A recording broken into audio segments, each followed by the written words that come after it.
Буквата Т асоцира на СЈ, на Титаник, Таргет, Тортура, ТНТ, Транспортер, Тврдина, Трезор, Топлик, Тендери, Тарифа, Тенк, Труст, Табла, 300, Тотал, Тифани, Тревник, Траекторија, Талир.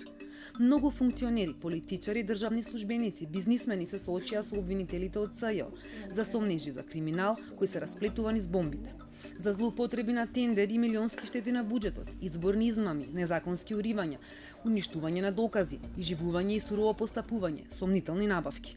За 17 месеци Катица Јанева и нејзиниот тим отворија 20 истраги и поднесоа 3 обвиненија. Тврдина 2 и шамарите во Центар, двете се одлагаа со месеци.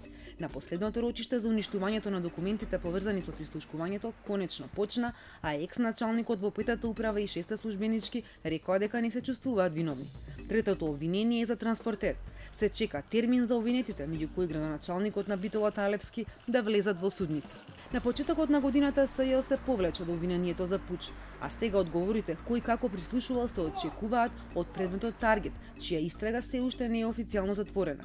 Преку системите за следење на комуникациите од 2008 до 2015 незаконски биле следени комуникациите на над 4000 телефонски броеви за кои не биле издадени судски наредби, утврдила првичната истрага.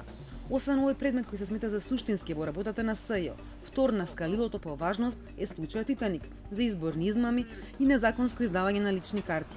Тврдина пак треба да открие кој и како сакал да ги заташка трагите од масовното прислушкување. И другите предмети кои произлегуваат од бомбите кријат одговори на многу афери, а рокот за завршување на истрагите и поднесување обвиненија привршува. Јанева на последната пресконференција испрати порака до пратениците. Ова јавно обвинителство покажа дека е на вистинскиот пат кон ефикасно справување со криминалот што спаѓа во негова надлежност, а со цел во полн капацитет да ја покаже истрајноста во борбата против криминалот и неправдата, бараме новото парламентарно мнозинство да го избрише, измени или укине член 22 од Законот за јавно обвинителство, кој ќе овозможи ова јавно обвинителство до крај да ги истражи кривичните дела содржани во доставените разговори од незаконски следени комуникации.